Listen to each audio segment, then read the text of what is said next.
Hey everybody, it's Tammy. Welcome back to Soot and Salt. So this is my February's morning T&C, and I am shooting it from my new location in the house. If you saw my short, I have switched spots. So I was over here. I know you guys can't see, but I was just over here on the other side of the shelving unit in kind of this like dark, gloomy little corner. And I just stared at the wall. Like I had some really cool art on the wall, but still like it was just like staring at the wall. And it was really weird. So I long to be like in front of a window and like be able to like look outside and at the trees and stuff when, I'm trying to process my thoughts or figure out exactly what I'm going to say or do. I'll just kind of just stare out of, right? So, I ended up switching sides and I ended up moving my whole entire everything onto the opposite side. So now right here up in front is a big beautiful window that I have a couple of my orchids in. And I have natural light. It might be a little shadowy because of that. I'm not really sure, but it's just nice to have a window in front of you and to just not be staring at a blank wall. So, well, not blank, sorry. Like I said, there was art, but still, it was like the art was up higher and I was just staring at a white wall pretty much. So, this is an amazing change. It has brought new energy into the situation. I'm very content and I'm very happy with my changes I made and where I'm at. So it's working quite well for me and I really like it. So um I got my new little placemat in. The old one's just right here underneath, right? And then I have this one just sitting on top. It's much smaller. It's just like a little mat, but it is made out of the same luxurious material as this one. And we have all these beautiful flowers and vegetables and little critters and creatures. There's bees. There's a praying mantis in here somewhere. I saw him earlier. I don't know where he is. Every time I look at this thing, I see something different. There's a snail right here. There's a little worm up here. It's off camera. You can't see it. Um, there's all kinds of little creatures going on in here, and it's really quite beautiful. Just full of just those gorgeous flowers that we're counting down the days to seeing. At least I am.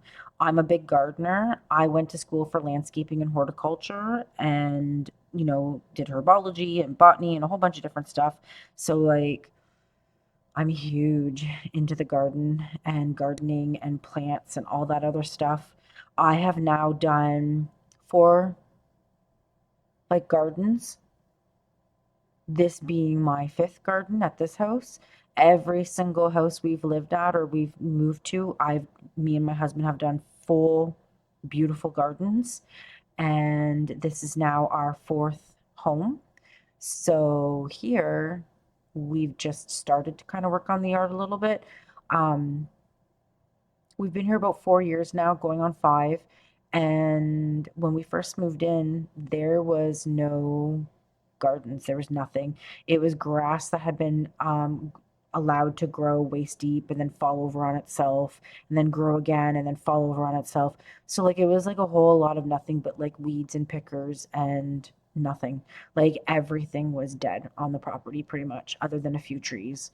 So, me and my husband got to work quite fast and started creating gardens here, and it's starting to look okay. I prefer more gardens, I prefer more stuff.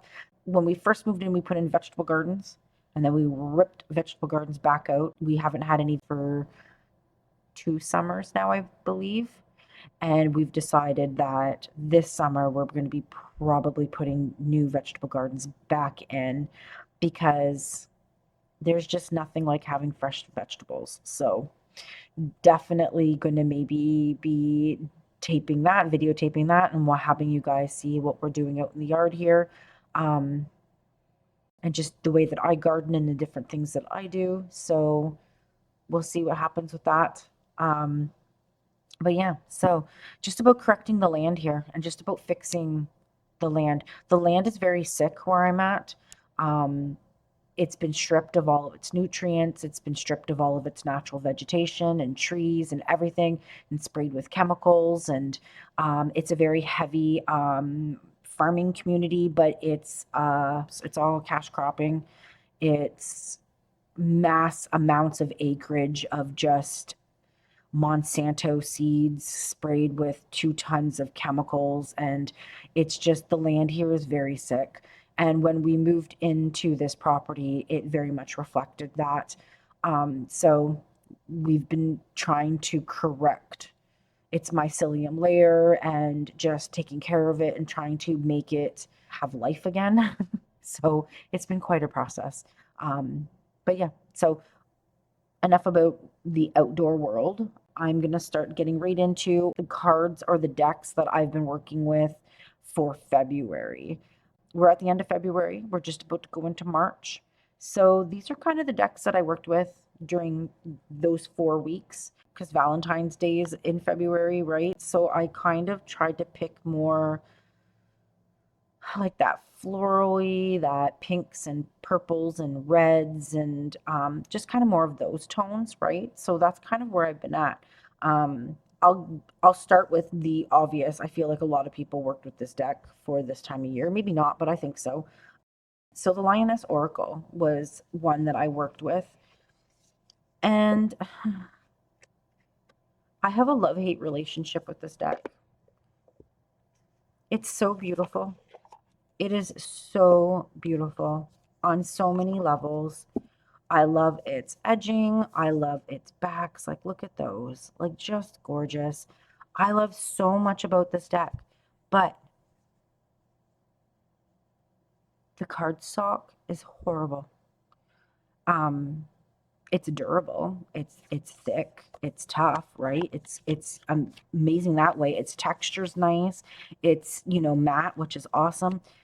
But it is like shuffling like wooden tiles and it clumps together. I've had this for a few years now and it doesn't seem to be improving. It has a little bit. I will say that. It has a little bit. But it just is, it's frustrating to shuffle. And because it's frustrating to shuffle and I get frustrated with it, I tend to not turn to it because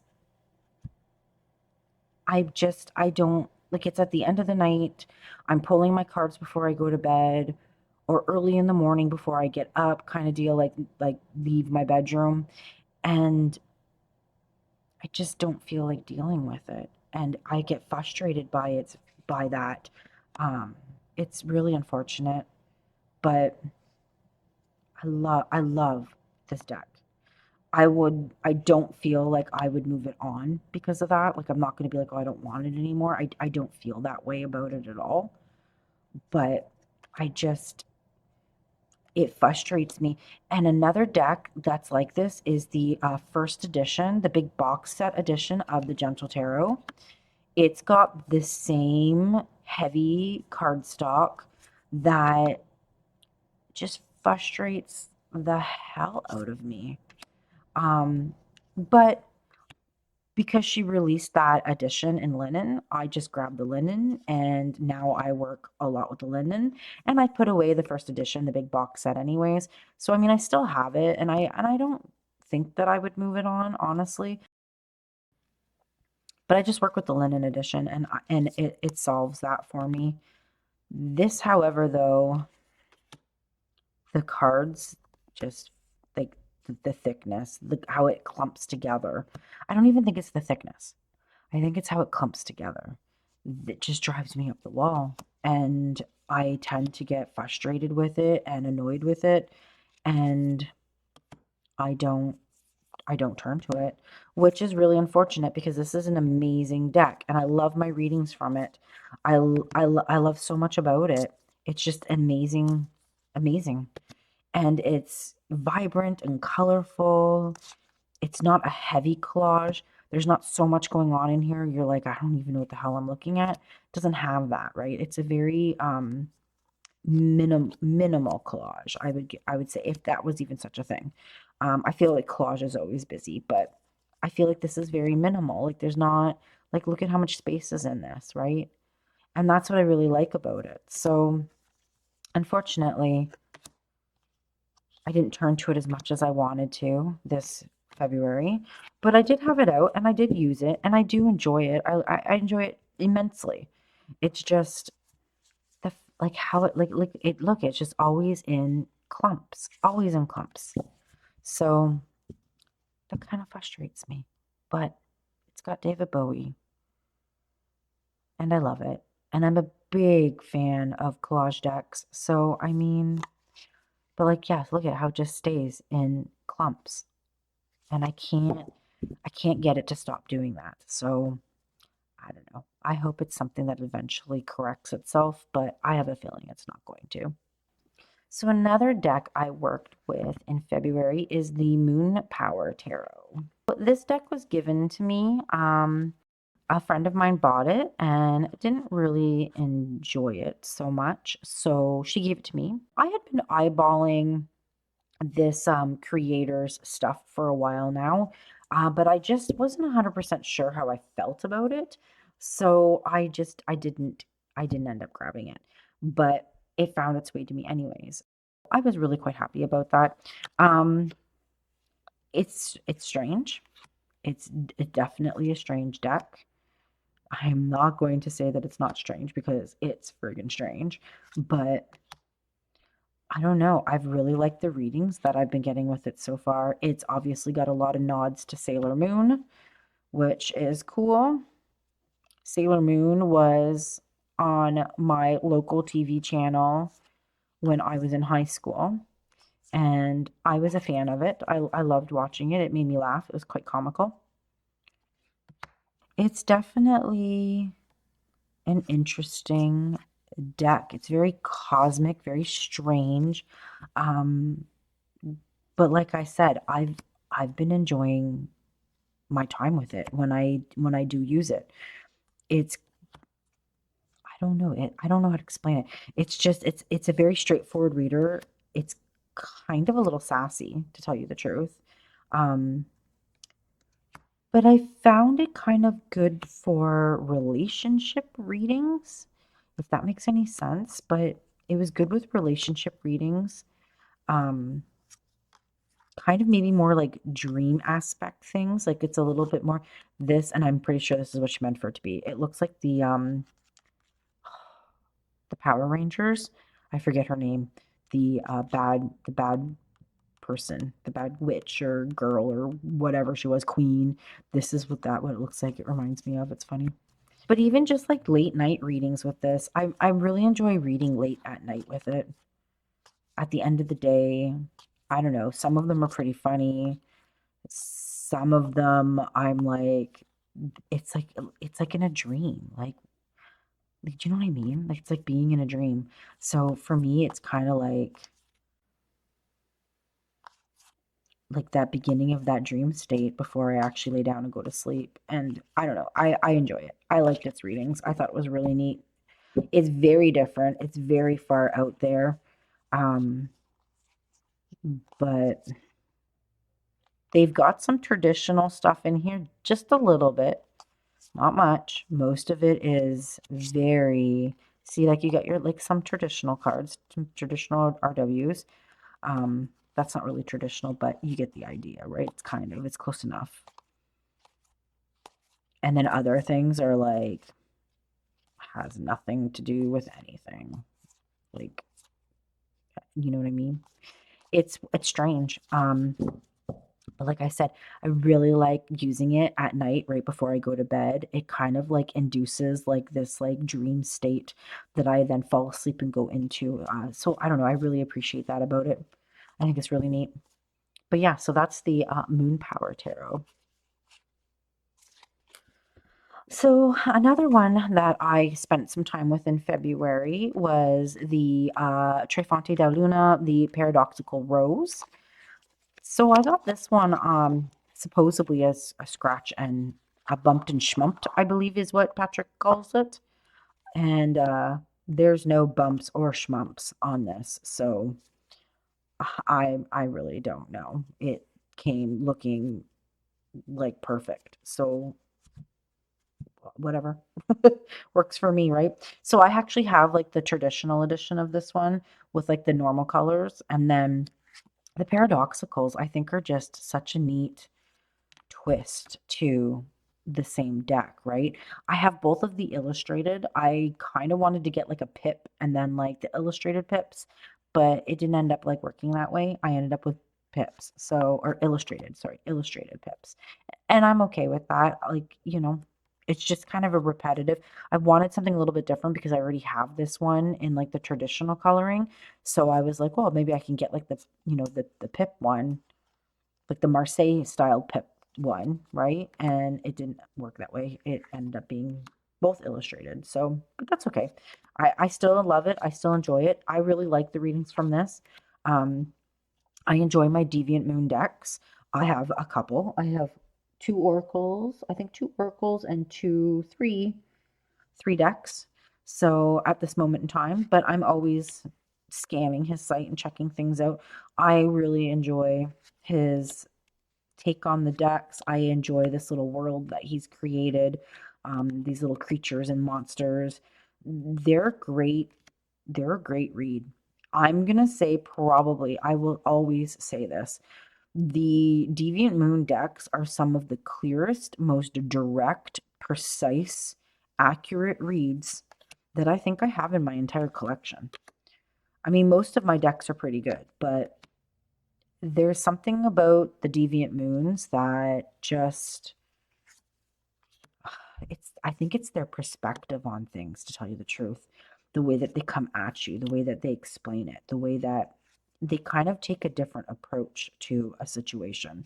Um, and I really, really like the way that they do that. So it worked for me. I think it brings a little bit of comic relief to situations because, some of these pictures are quite funny, uh, and they're kind of doing funny things, right? So for me, like this one in particular, I know, some people obviously can't see the sense of humor in this, but I do, and I think it's hilarious.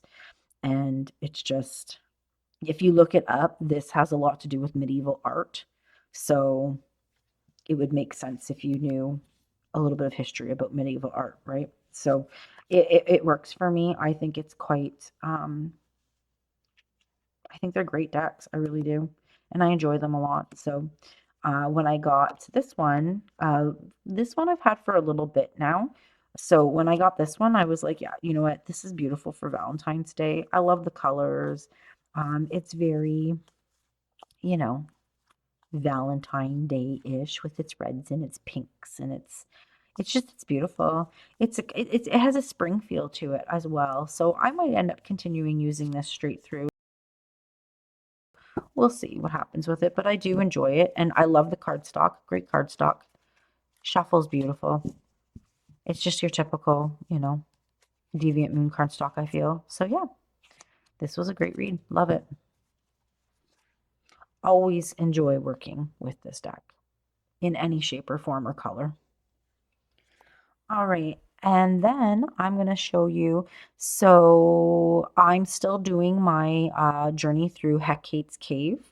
And so these two decks I've been working with heavily every single day for, I believe I'm on 2 months, rounding 2 months of doing my Hecate's Cave journey. At least 6 weeks. I've been doing it for at least 6 weeks. So I'm not exactly sure on its time frame, but I've been using these two.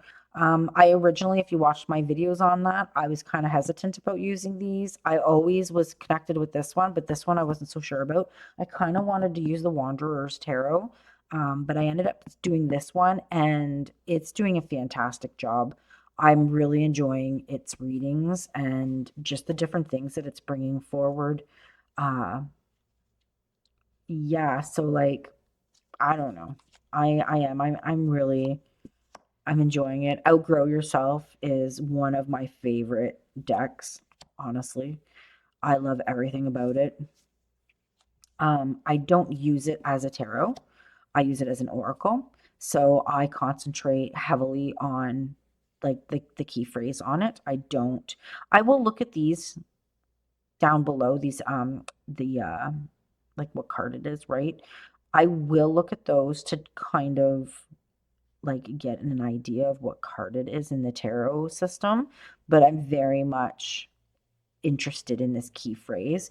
And like I said, I do not use it for as a tarot. I use it as an oracle, and I love it. Its messages are so good, and it's giving me everything I need. It's being a great direct connection to messages from Hecate for me. Um, I keep getting the power is present card. I don't know if we'll find it. We'll see if we come across it. Um, but I keep coming across the a power is present, which is amazing. So like on my days that it's been kind of rough and I've had a hard time getting to my practice and getting into do my meditation and my journey and my connection and my reading and all that stuff usually is when that card shows up and it says like the power, the power is present. Let me see if I can find it.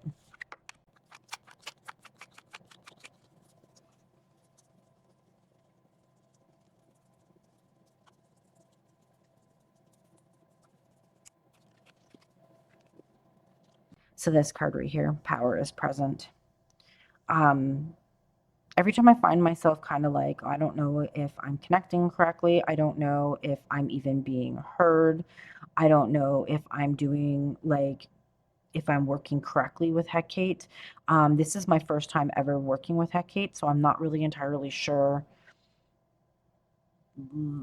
how to go about doing things for her. But I do find that, I mean, obviously, it's a very individual practice, right? And everybody does things different. But when I find myself kind of double guessing what I'm doing or thinking or seeing or feeling, this card always pops up and it's like power is present, like she's here. Like, I love it. This is an astounding deck. I've edged mine in black. Like it has to be black. It just suits it. It is scratched up. It is beat up. I've used this deck a lot and I really really love it. It is probably like hands down one of my favorite in my collection, to tell you the truth. And then right alongside that, I've been working with the Witch's Tarot. So what I've done is I went through it and I pulled out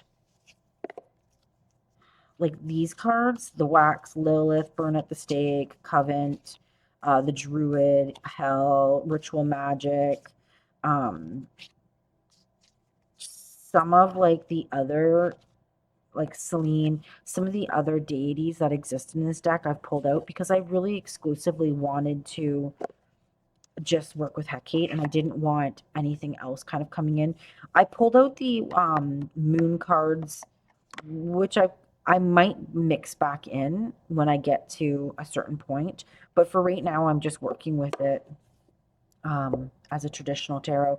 I believe I have the Hecate card is in here, and there might be a few other ones, but any of the other deities that he has in this, I've put in here because I really need to sit down and just kind of connect with this.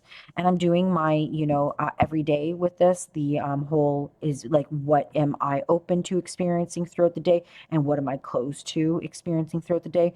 So right when we're visualizing, like, what am I going to be open to today? I visualize like Hecate's gate opening, and I'm standing on the other side of it, and I'm like, what am I welcoming in for the day? And then when we're thinking about, what we don't want to be open to, like what we should be open to or what we should be closed to, that's going to happen that day.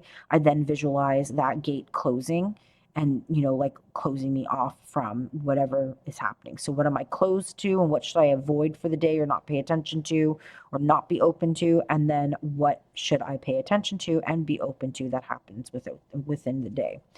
So, that's like been my everyday kind of thing.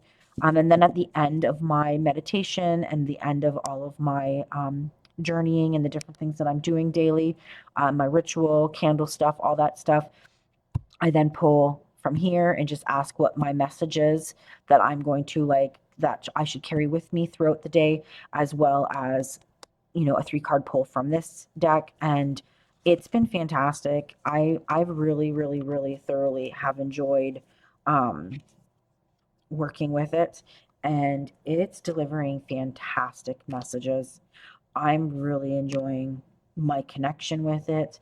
I'm enjoying the messages from it. It's very dark goddess energy. It has no problems tapping into that realm. And at the same time, I find it nurturing in a way. And I find it to be very grounded and connected to nature. I feel very like at one with the earth, the Gaia energy when I'm using it. But on a, I don't want to say a darker scale because like I know everybody automatically goes to like, oh, darker, like evil. That's not what I'm saying, but more of like a shadowy realm.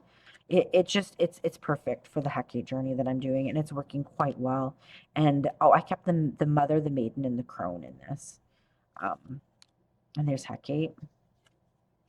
And yeah, like I'm really enjoying it. I'm enjoying the texture. I'm enjoying the feeling of the cards, the shuffling of it, just everything. It's just working so good for me.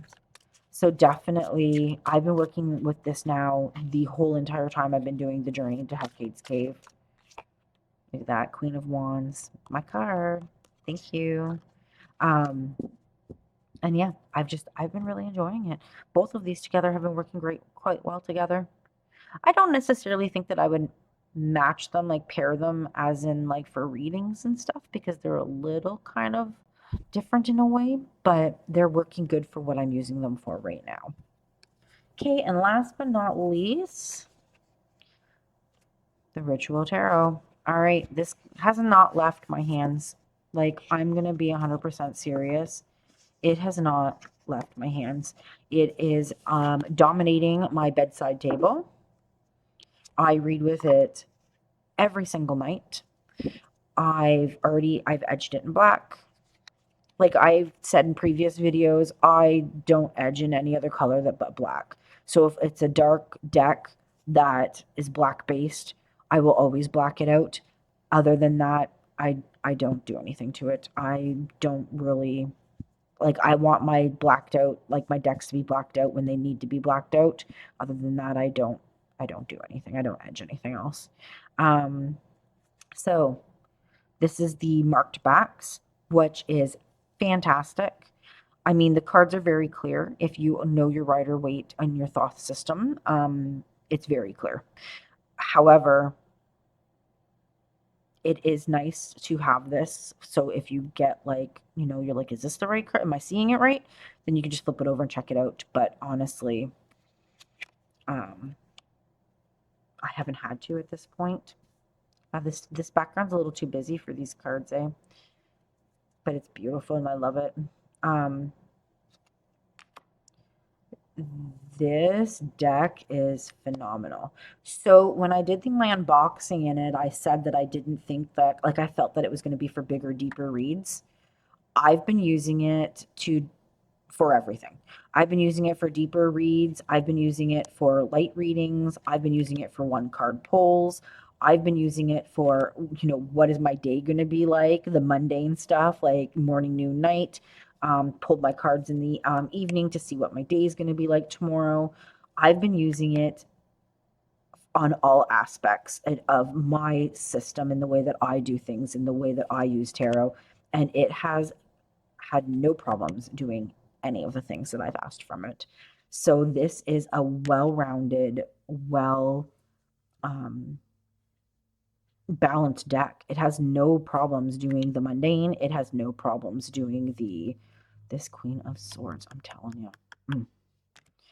It has no problems doing the mundane. It has no problems doing the deeper, bigger, broader things. It's phenomenal on all levels, and I thoroughly am enjoying this deck. And I'm I'm I'm smitten.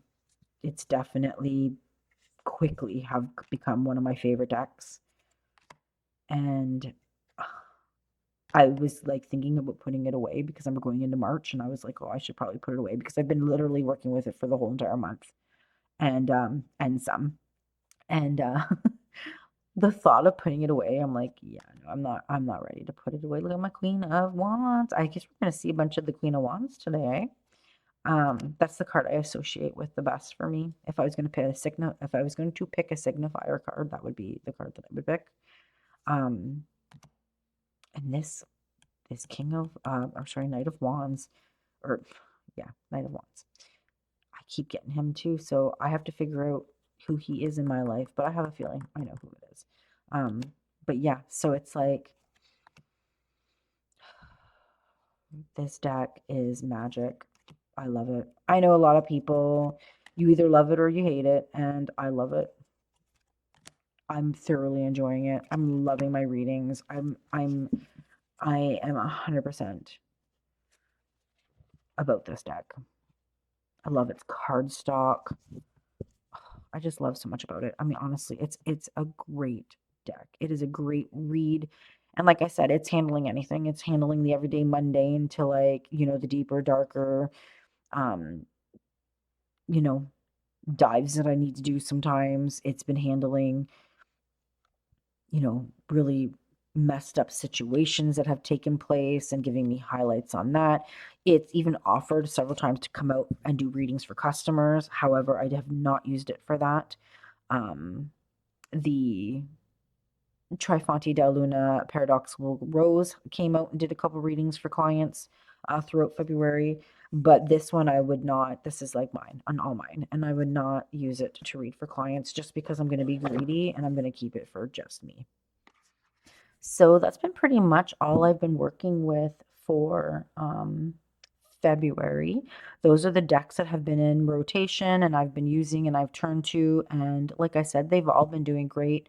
I've really been enjoying with them.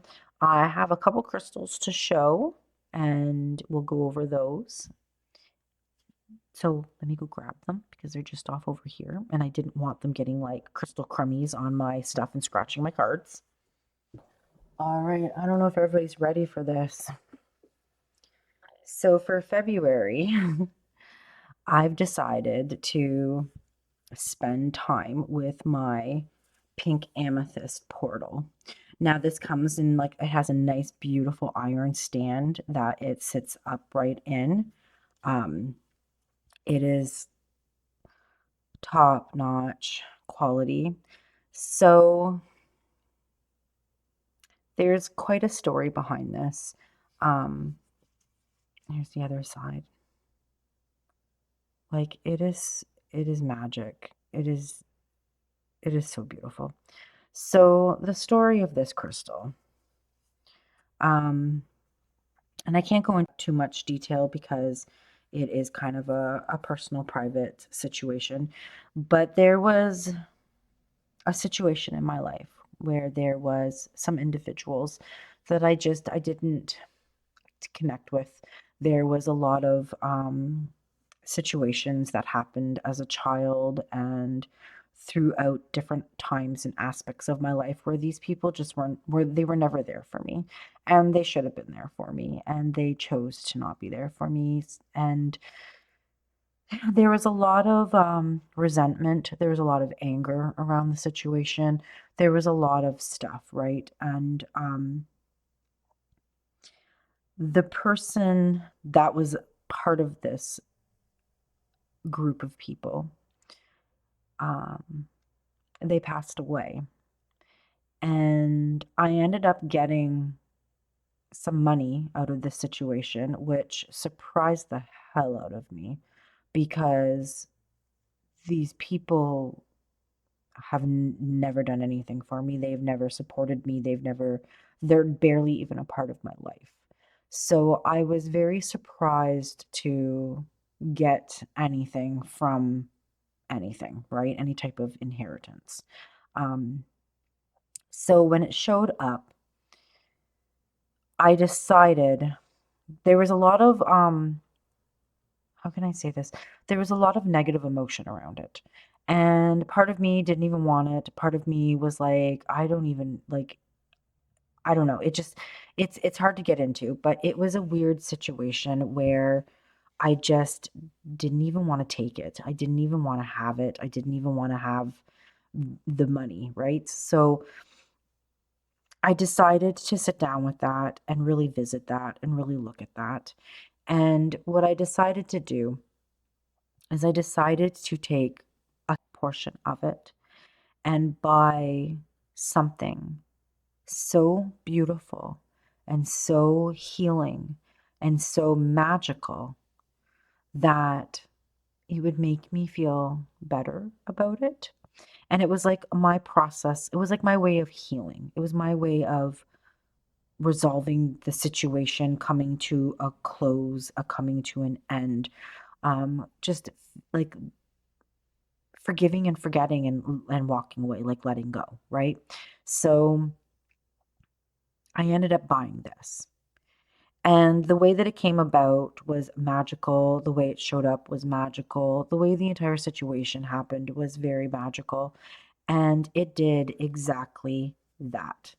It it healed a situation that um needed healing and was long time overdue healing. With that being said, every time I look at this pink amethyst portal, it reminds me to forgive. It reminds me to not hold on to things. It reminds me to lead with my heart and to not take things so personal and to not create walls and anger and all of that. And it's such a beautiful, magic, sparkly piece that it's done just that. It's healed the situation that has not been healed in like years and years and years. So I took something that felt awkward and weird and negative, and I turned it into something beautiful and tangible and rewarding and just I don't know, like I said, I look at it and it's so beautiful that it took an ugly situation and turned it into something astoundingly gorgeous. And some people might not understand that, but I am a huge crystal person. And this meant a lot to me. Like this is what I needed to see the beauty in the ugly situation, right? So and like obviously there's more to it. There's way more to it. There's so much to it. It's not even funny. And I've barely even scratched the surface on the situation. But this just was taking the healing that needed to happen and turning it into a physical object that I can touch and spend time with and look at daily and remember, you know, to have heart, to forgive and forget and move on for myself, right? So this is a beautiful Valentine's Day reminder, right? So, but I mean, I look at it I mean, it's out all the time. I mean, obviously, you don't buy this and not put it out. But it's it's just beautiful. And I always showcase it kind of in February because it is a crystal of love. It is a crystal of beauty, and it just resonates with the February energy quite spectacularly. So, this is, quite a special piece to me and holds a very, very, very sacred space in my heart. So, another crystal that I've been working with and just having present is the rhodonite. So obviously February, I brought out my self, like my love and my self-love and all of my like beautiful crystals, right? I've got my pink Himalayan quartz right here that is always out and working its magic. But this beautiful, beautiful polished top point of rhodonite is something that I had worked with and brought in during my Hecate's journey into her cave. And I did work with this, and it called for rhodochrosite, but like I don't have any rhodochrosite, unfortunately. Um, I just haven't found my piece yet. And so I went to rhodonite, which is, the next best thing, right? So this was my rhodonite piece that I was working with, and it's so beautiful. It's just a beautiful piece of rhodonite. Beautiful energy, really enjoying it. So this was another crystal that I had been working with for the month and just spending time with and working with. So speaking of my journey through Hecate's cave, another crystal that I have been working with is my Bramberger, my it's amethyst and smoky quartz and clear quartz all combined together. So it's called the Brandberg. Sorry, I said Brandon Brandberger. This is an extremely high quality, almost kind of scepter in a way, because it's got this piece here. But I wouldn't consider it a scepter. But it's kind of an celestial in a way. It's kind of a little bit of everything. I can't remember if this one's an anhydro or not. It might be an anhydro, which means it has water trapped inside of it. I don't think this one was an anhydro, but it is full of rainbows and all kinds of crazy. It's not really picking up that great in the camera. It is a beautiful, beautiful, beautiful, serious dark purple. This is from, I gotta remember where it's from. It's from Africa. I can't remember exactly where in Africa, but it's an African crystal and it's just gorgeous. So I've been working with this one, meditating with it a lot, keeping it in hand, having it on person, right? It's just gorgeous. But yeah, it's like stunning. Great energy comes off this one. So I've been working with that one quite a bit. And I've been working a lot with this Himalayan clear quartz point. It's got a little bit of iron on the outside of it, so it's got a little bit of a crusting, but self-healed pretty much. It feels soft to the hand, which is good. Um, but yeah, so I've been working with this point quite a bit and doing some really wonderful work with it. Just feels good. It feels good in hand. It's a nice quality crystal. It is from the same people that I got this from, which are straight from the Himalayas. And yeah, I don't know. Sorry, I got a little trapped in there. There's like rainbows in here. There's just a whole lot going on in this crystal, and it's just a wonderful piece. It's got great windows and points happening, and it's got some, trying to see if it has any trigons. It's definitely got your lines, like your etchings and stuff, but I did not see any triangles. So trigons are when you look in the reflection, you see like little triangles. And they say that if you have trigons, that if you meditate with it, it has messages to unlock. There's one right there. And I swear to God, I have crystals where you look at them sometimes and trigons aren't there. And then other times you look at them and they are. And it's quite interesting. So great, great, great point that I've been working with, really enjoying its energy. It's quite beautiful.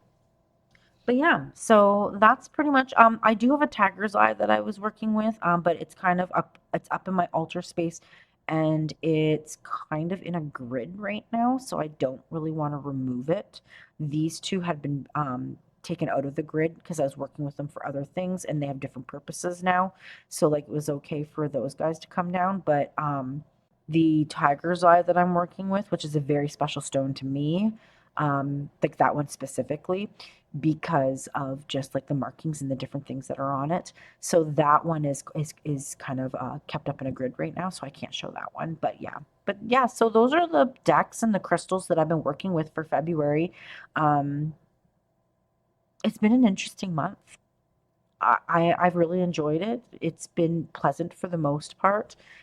It's kind of I felt like it sped up and then, like, once we hit the halfway point, it kind of slowed down. And I feel like the end of the month is kind of like winding down slowly. So that's kind of nice. And then we're going to be into March soon. So, like, within a couple days, we're going to be into March. And March to me is like, it's like that month that you got to get over. And then all of a sudden, it's like spring. And like March, for some reason, is always dreary and always snowstorms and freezing rain. And it's shitty. So I'm ready to get through March and then we're in April. And then you know what they say, April showers brings May's flowers. So I'm ready for the spring. I'm really looking forward to this year. I've got, if we're going to be doing our vegetable garden and creating that and getting that back up and going, I'm going to have seeds that I actually have to start indoors in March. So I might be doing a little bit of videos on that and just starting our seeds back up. I grow all heirloom and organic seeds. I have some beautiful heirloom seeds that come from generations upon generations old. So I'm a very big heirloom grower. So you'll see a bunch of different heirloom vegetables. And sometimes the gardens turn out great and we get great yields, and then other years they don't go so great. So this year, if we do the vegetable garden, I'm going to be planting according to the moon, and I'll be checking out the moon cycles, and maybe I'll do a little bit of video on that. My grandfather, or my Pippi, I guess you would say, and he always, I remember being a little girl, and they always had beautiful vegetable gardens, and he would always tell me that true vegetable gardeners plant by the moon, and he always followed the moon, and he always planted according to the lunar cycles, and his vegetable gardens were always gorgeous. So it's kind of a habit that I tended to pick up. I at least know to plant if I want a really good vegetable garden to utilize the lunar cycle. So maybe we'll be doing some videos on that, and we'll see what happens with that in the future. But anyways, thanks for watching. Thanks for supporting. Thanks for my people that subscribed and my new subscribers. Thank you so much. Help me get to 500. I literally have 20 more people, and then I can start memberships and doing some really cool things. So please help me get there. I literally have like 20 more people needed. So, like, subscribe, share, all that wonderful stuff. Comment, start, getting me out there and people noticing me if they like my stuff. And like I always say, I'll see you guys on the next one. Enjoy the rest of the week. And thanks for watching.